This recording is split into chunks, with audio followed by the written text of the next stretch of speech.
住，空在鬧市冇人聞，富在深山有遠親啊！咩意思啊？即係話窮在喺市場即係冇人問你，有錢嘅時候呢，你急喺農村就有人揾你。哦，難怪人哋話人窮斷六親啦。嚇乜親話？斷六親啊！咩用六親啊？人窮斷六親呢句俗語嘅意思，即係話當一個人貧窮嘅時候，就算係親戚都唔想理你，唔想同你有所聯繫。就算係再親嘅親人，都會喺你冇本事、冇能力嘅時候睇你唔起，係咪好現實啊？咁呢個人窮斷六親嘅六親，究竟指嘅係邊啲親戚咁現實呢？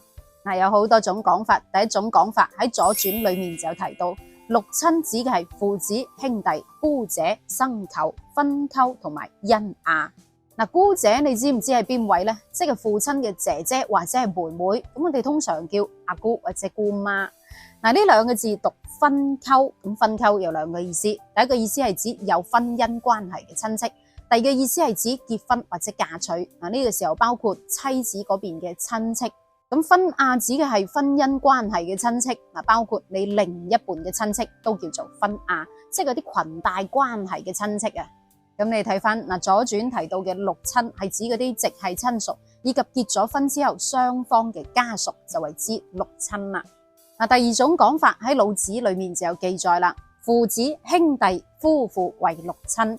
好明顯呢個範圍就縮窄咗咯，將表親去咗。咁點解呢？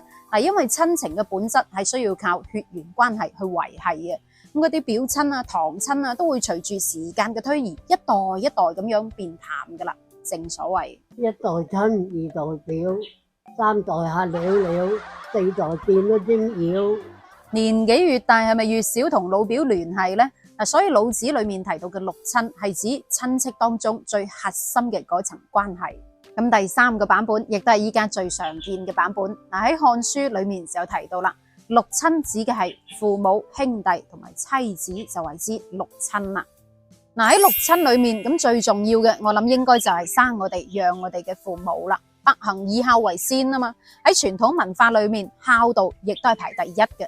而排第二嘅就係兄弟姐妹情，血濃於水，關係亦都係最密切嘅。最後兩種就係結咗婚之後嘅妻子同埋子女啦。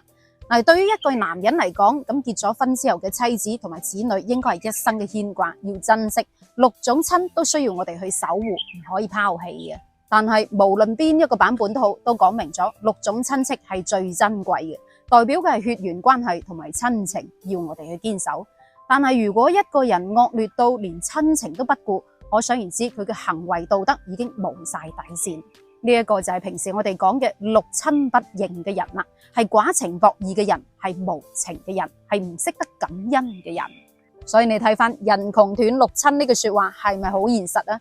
當一個人變到好貧困嘅時候，身邊最親嘅親人都有可能會因為佢窮而遠離佢，甚至唔會再同佢聯繫。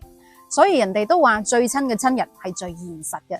不過凡事無絕對，都有好多為人父母、兄弟姐妹或者係做妻子嘅，喺一個人貧困潦倒兜踎嘅時候，陪佢渡過難關嘅。不過呢個人窮斷六親仲有後半句，後半句先至係經典，叫做位卑休勸人。意思即係話你身處嘅位置比較卑微嘅時候，千祈唔好勸人。唔單止勸唔掂，反而會俾人輕視你，冇資格勸，因為喺人哋眼中根本就冇將你放在眼內，反而會俾自己處於一個尷尬嘅位置，甚至會鬧出個大笑話。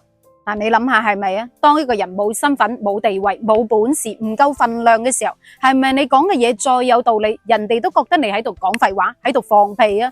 但係相反，當一個人有身份、有地位、有本事嘅時候，放個屁都係香啲嘅。鳩噏都可以當秘笈，講乜都啱嘅。你試回顧翻身邊係咪好多呢啲例子？咁點解會咁嘅呢？事關喺大部分人嘅眼中，喺你未成功、未有作為之前，講嘅嘢係冇說服力、冇價值嘅。但係當你成功之後，可能講嘅嘢冇乜道理，係咪？但係都俾人感覺係經驗之談。呢一個就係古人講嘅人微言輕，言輕莫勸人啦。所以話想要人哋睇得起自己，首先要自己睇得起自己，再將自己變得更強大，令人哋刮目相看。只有將自己變得越嚟越優秀嘅話，嗰啲人緣啊、權利、金錢先至會慢慢行過嚟噶嘛。你話啱唔啱呢？咁你又點睇人窮斷六親，位卑休勸人呢句說話呢？到最後又想問下你啦，一親壞，九代敗，呢度嘅親指嘅又係邊個親呢？留言話我知，我哋下一期再見，拜拜。